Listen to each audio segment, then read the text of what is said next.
यहाँ आने के लिए बहुत बहुत धन्यवाद। मेरा ही नाम है प्रशांत किशोर। नेता नहीं है, हमारा कोई दल नहीं है और आपसे वोट मांगने भी नहीं आए हैं।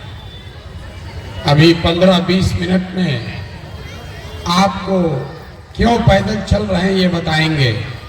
2 बरस से गांव-गांव पैदल चल रहे हैं। आपके गांव में अभी गाड़ी से आए हैं। अगले 15-20 दिनों में मधेपुरा की पदयात्रा खत्म होगी तो सुपौल पहुंचेंगे। मेरा अनुमान है कि अगस्त का महीना आपके जिले में बीतेगा।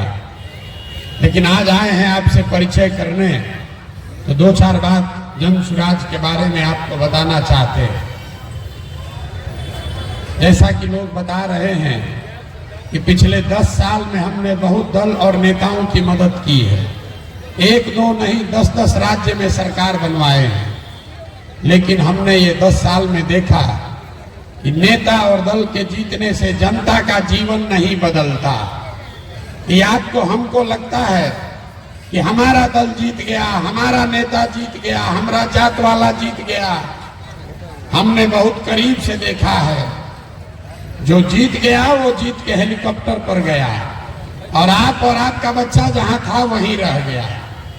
तो हमने ये तय किया, ये अनुभव हुआ कि अगर भगवान ने हमको शक्ति बुद्धि दी है, जिसको सलाह देते हैं, जिसका हाथ पकड़ते हैं, वही जीत के राजा हो जाता है।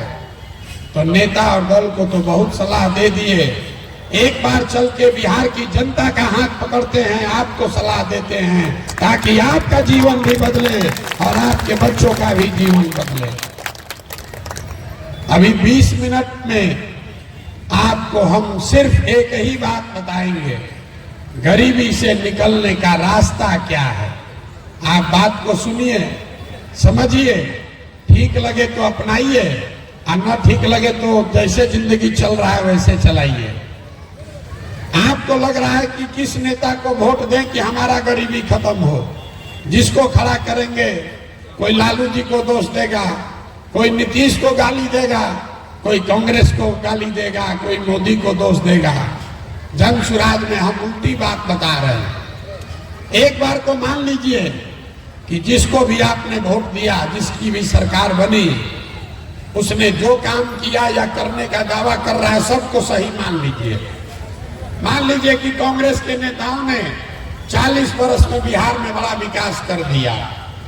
ये भी मान लीजिए कि लालू जी के राज में गरीब और पिछड़ों को आवाज मिल गई, इसके लिए लालू जी को का सम्मान होना चाहिए। ये भी मानिए कि नीतीश के राज में यहाँ पर सड़क बिजली बन आ गया, इसके लिए भी नीतीश जी का साधुवाद होना चाहिए। लेकिन अगर सबके बात को, सबके दावा को सही मान भी लिया जाए तो भी इस बात से कोई इनकार नहीं कर सकता है कि इस देश में सबसे ज्यादा गरीब, सबसे पिछड़े, सबसे ज्यादा अशिक्षित, सबसे ज्यादा भूखमरी और बेरोजगारी वाले हम लोग बिहार के लोग ही हैं। तो इसका मतलब है कि कहीं ना कहीं कोई ऐसी वजह है, कोई रोग का कारण है जो आपको पकड़ में नहीं आ रहा। किसी को आप वोट देते हैं, आपका गरीबी नहीं खत्म हो रहा है। क्यों नहीं खत्म हो रहा? दूसरे राज्य में भी नेता सब चोरी कर रहा है, दूसरे राज्यों में भी जाती है, उन राज्यों में भी यही का संविधान लागू है। लेकिन किसी राज्य में जितनी गरीबी बदहाली बिहार में उतना कहीं नहीं है। ऐसा क्यों है? यही आपको बताने आए हैं। देखिए, दुनिया में जितने विद्वान लोग हुए उन्होंने बताया कि गरीबी से निकलने का 3 ही रास्ता है। 3 गो रास्ता है गरीबी खत्म करने का। पहला रास्ता है पढ़ाई। अगर आपका बाल बच्चा पढ़ेगा, पढ़ लिख के नौकरी पा जाए, उसका गरीबी खत्म। दूसरा रास्ता है जमीन। अगर आप पढ़े लिखे नहीं हैं, आपके पास जमीन हो तो खेती किसानी करके भी आपका जीवन सुधर सकता है। और तीसरा रास्ता है पैसा, पूंजी।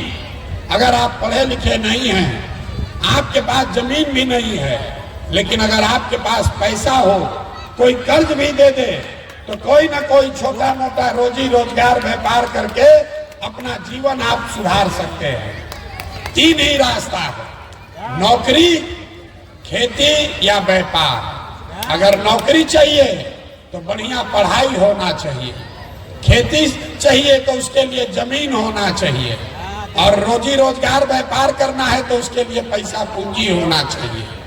आप बिहार में ध्यान से देखिएगा, अपने गांव पंचायत में जाकर देख लीजिए, ज्यादातर लोगों के पास ये तीनों में तीनों चीज नहीं है।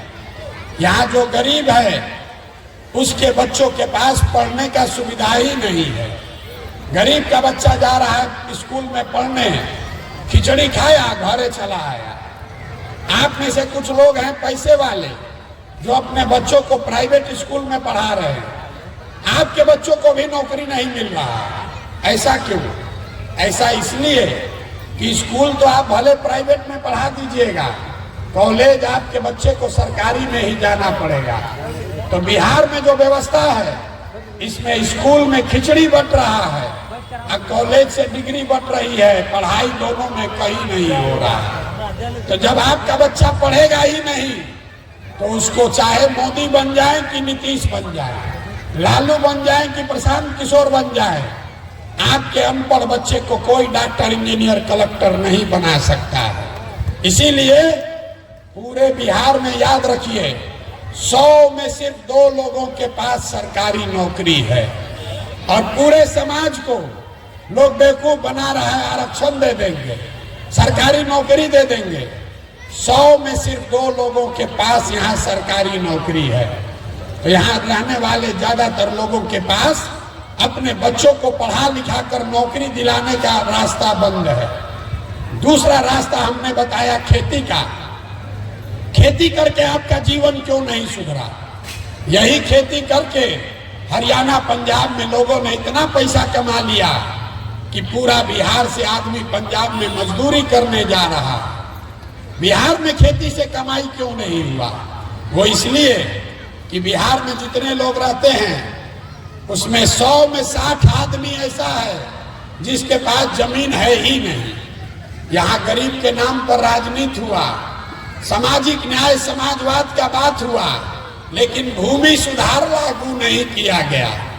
नतीजा ये है कि 100 में 60 आदमी के पास जमीन है ही नहीं, तो खेती करेगा कैसे?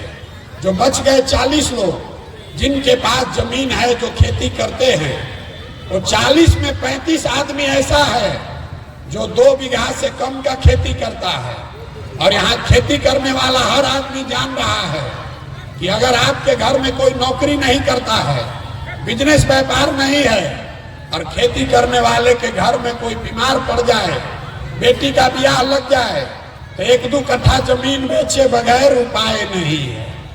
तो आपके बच्चों के पास पढ़ लिख कर नौकरी का रास्ता है ही नहीं, खेती से कमाने का रास्ता है नहीं।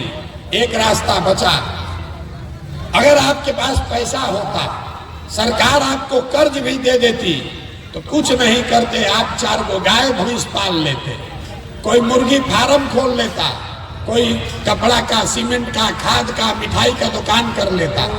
वो यहाँ के लोग क्यों नहीं कर पा रहे हैं? वो इसलिए कि व्यापार करने के लिए पैसा पूंजी चाहिए। और बिहार में रहने वाला जो 100 आदमी है, 100 में 80 आदमी, याद रखिए, कोई नेता आके चाहे जितना दावा कर ले, 100 में 80 आदमी दिन में 100 रुपया भी नहीं कमाता है। बिहार में प्रति व्यक्ति आय है 35,000 रुपया सालाना, मतलब 35,000 रुपया लोग साल में कमाते हैं। दिन में 100 रुपया भी आप नहीं कमा रहे हैं। तो इस महंगाई के जमाने में अगर आप 100 रुपया भी नहीं कमाते हैं तो खाइएगा क्या, बचाइएगा क्या, और रोजी रोजगार व्यापार के लिए पूंजी कहाँ से लाइएगा? यही कारण है कि आपने जिसको भी वोट देना है दे दीजिए, आपका गरीबी खत्म नहीं होगा। सरकार चाहे सड़क बना दे कि बिजली ला दे, सिलेंडर बांट दे कि 4 किलो अनाज दे दे, ये काम तो सब सरकार कर रही है। अरे वो ग्राफ चलाना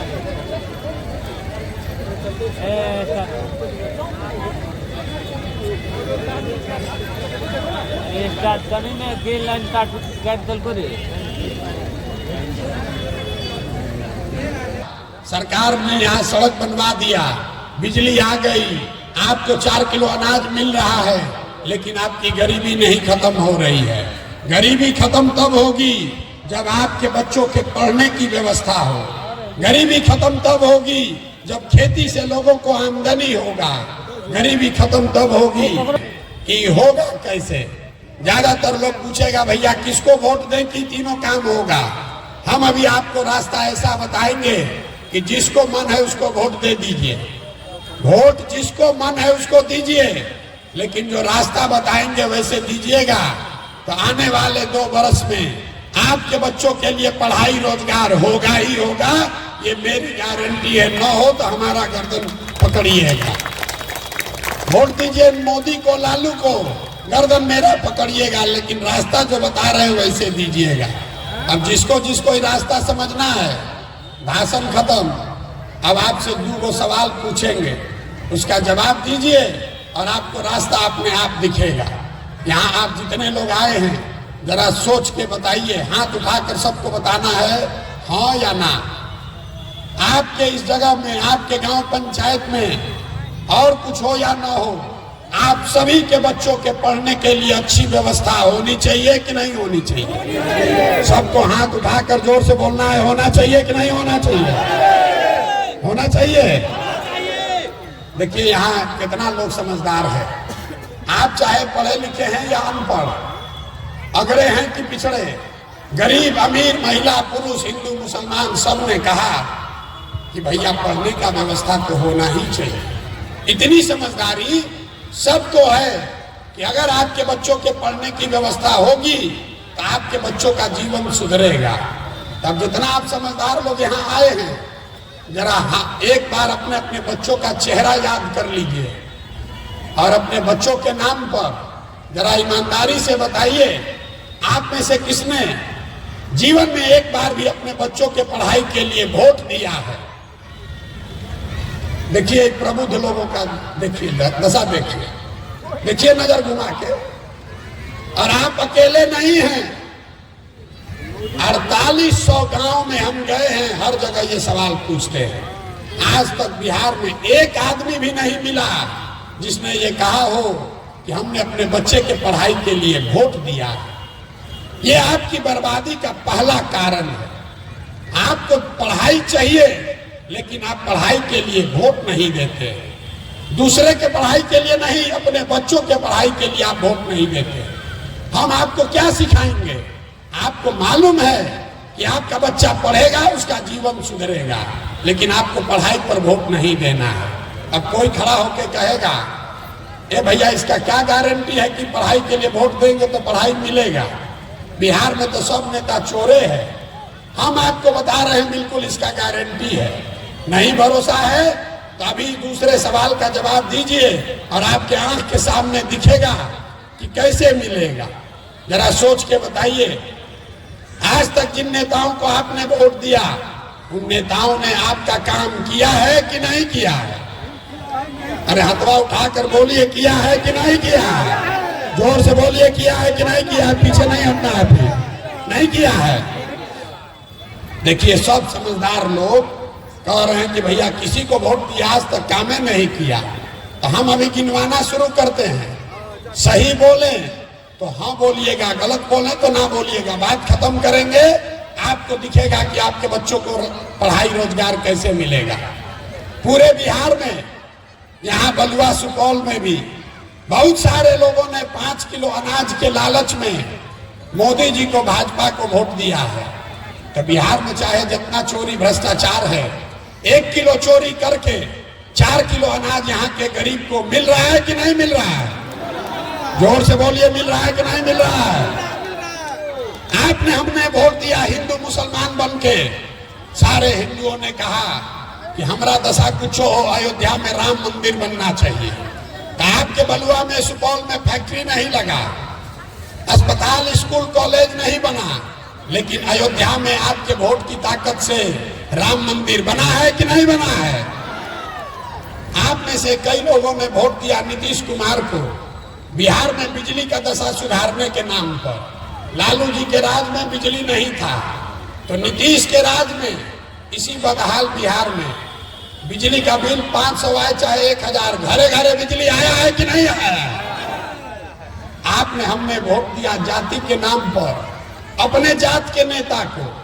तो बिहार में आपके बच्चों के पढ़ाई रोजगार का कोई बात करे चाहे मत करे, जाति का बात और जाति का जनगणना पूरे बिहार में हुआ है कि नहीं हुआ है?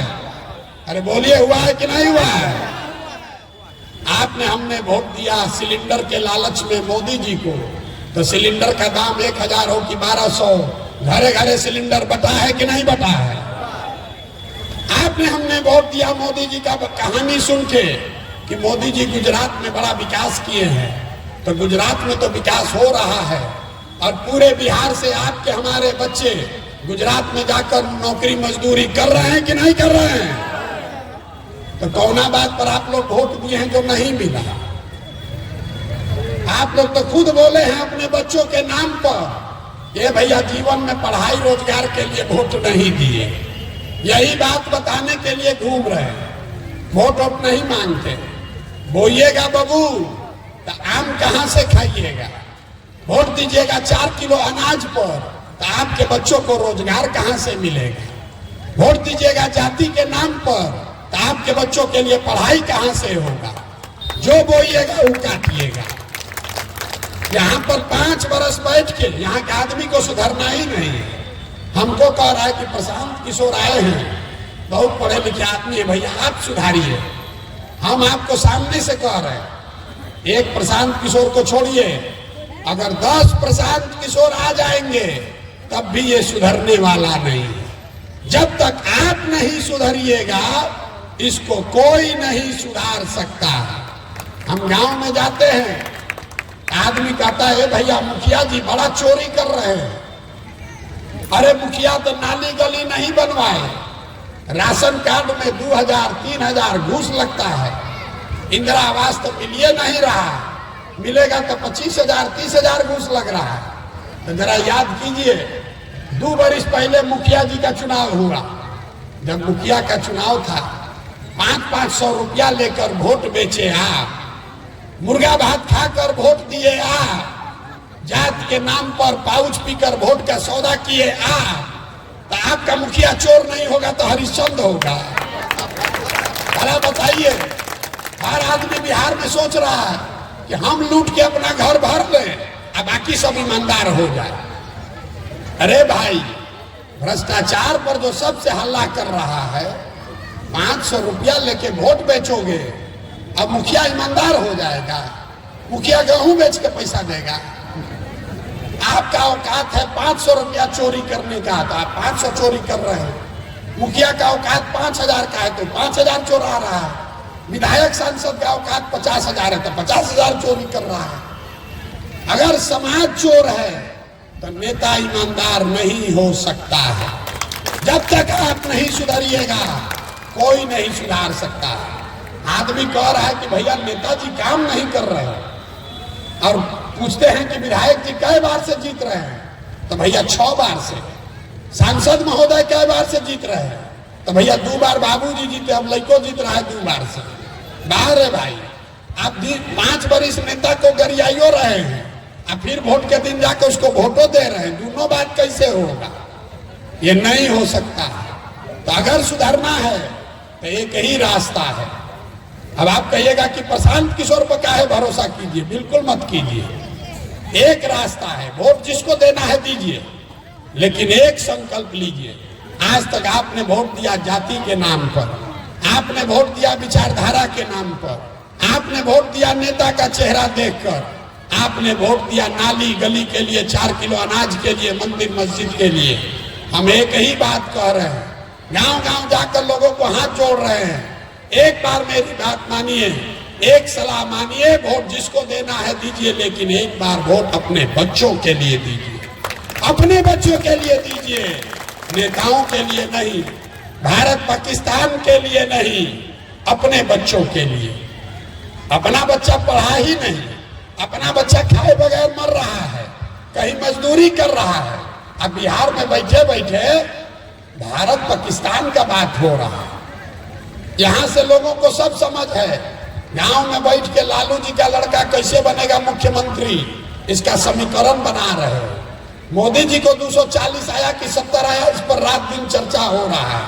अपने मोदी जी का सीना, गांव में लोग हमको बताता भैया मोदी जी का सीना 56 इंच का है, उसको मोदी जी का सीना दिख रहा है, अपना लड़का का खाए बगैर सीना सिकुड़ाया है न दिख रहा। ये बिहार में दुर्दशा है लोगों की, इसीलिए हाथ जोड़ रहे हैं। मेरे भाई, जिसको वोट देना है दो, लेकिन एक बार अपने बच्चों के लिए वोट दो। आपके वोट में वो ताकत है, आपके वोट से मंदिर बना, आपके वोट से आपको 4 किलो अनाज मिला, आपके वोट से यहाँ अपहरण रंगदारी रुका, आपके वोट से सड़क बिजली आई। जिस दिन पढ़ाई रोजगार के लिए वोट दोगे, वो भी आपके बच्चों को मिलेगा ही मिलेगा। और दूसरी बात, वोट जिसको दीजिए मुफ्त में कुछ मत दीजिए। अपने जात वाले को देना चाहते हैं उसी को दीजिए, कोई दिक्कत नहीं। अपने जात वाले को आप दूध बेचते हैं, 50 रुपया का दूध है, वो अपने जात वाले को आप मुफ्त में नहीं देते हैं, उससे 50 रुपया लेते हैं। धान गेहूं बेचते हैं, उसका पैसा लेते हैं। कपड़ा सौदा बेचते हैं, अपने जात वाले को बेचते हैं तो भी उससे पैसा लेते हैं। लेकिन देखिए समाज के चेतना पर कैसा धूल पड़ गया है। 50 रुपया का दूध अपने जात वाले को मुफ्त में नहीं देते हो, और लाखों रुपया का वोट अपने जात वाले को मुफ्ते में दे रहे। अरे अपने जात वाले को देना है तो, लेकिन अपने बच्चों के लिए पढ़ाई या रोजगार तो मांगो। न मांगोगे तो आपके जात का नेता हेलीकॉप्टर पर चलेगा और आपका बच्चा बेरोजगार बनकर रोड पर घूमेगा, और उसके लिए नेता नहीं आप जिम्मेवार होंगे। लोग सब बात सुन लेता है तो कहता है भैया क्या करे, यहाँ विकल्प नहीं है, एक और नागनाथ एक और सापनाथ, किसको वोट दिया जाए। तो इसीलिए जन सुराज का दूसरा संकल्प है, हमने ये बीड़ा उठाया है। आपके पास पैसा नहीं है तो कोई बात नहीं है, आपके पास साधन नहीं है, चुनाव की व्यवस्था नहीं है तो कोई बात नहीं है। पैसे का चिंता, चुनाव का चिंता अपने भाई अपने बेटे प्रशांत किशोर पर छोड़िए। लेकिन अगर बिहार में नया व्यवस्था बनाना चाहते हैं, नया विकल्प बनाना चाहते हैं, तो अपने बच्चों के लिए खड़ा होइए। हम आपको आगे लड़ाएंगे और यहाँ की जनता के हाथ से जितवा कर लाएंगे। लेकिन अगर अपने बच्चों के लिए खड़ा भी नहीं होइएगा, तो ग्रीस में एक बहुत बड़े दार्शनिक हुए थे, उनका नाम था प्लेटो। प्लेटो ने कहा कि जिस समाज में समझदार लोग राजनीति नहीं करते हैं, उनको इस बात के लिए तैयार रहना चाहिए कि समाज का कोई मूर्ख आदमी राजा बनकर उन पर शासन करेगा। तो बिहार में यही दुर्दशा है, जितना समझदार आदमी है वो राजनीति से किनारे हो गया, और जितना मूर्ख लंपट है वही राजा बनकर राज कर रहा। अब फिर हम लोग कह रहे हैं कि सुधर काहे नहीं रहा। अरे आप बालू माफिया, शराब माफिया को जिताइएगा तो वो आपके बच्चे से शराब बेचवाएगा, बालू ढोवाएगा कि किताब उसके हाथ में देगा। गलत कीजिएगा तो आपके बच्चों के सामने गलत ही आएगा। यही बात बताने आए हैं। आपको अच्छा लगे तो बहुत अच्छी बात है, जुड़िए, इस व्यवस्था को बनाने में अपना कंधा लगाइए।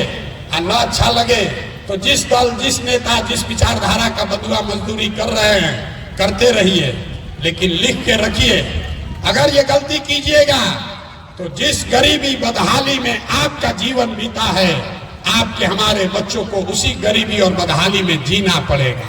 उनको भी बिहारी कहकर गाली दिया जाएगा, उनको भी अपमानित होना पड़ेगा। निर्णय आपको करना है कि आपको अपने और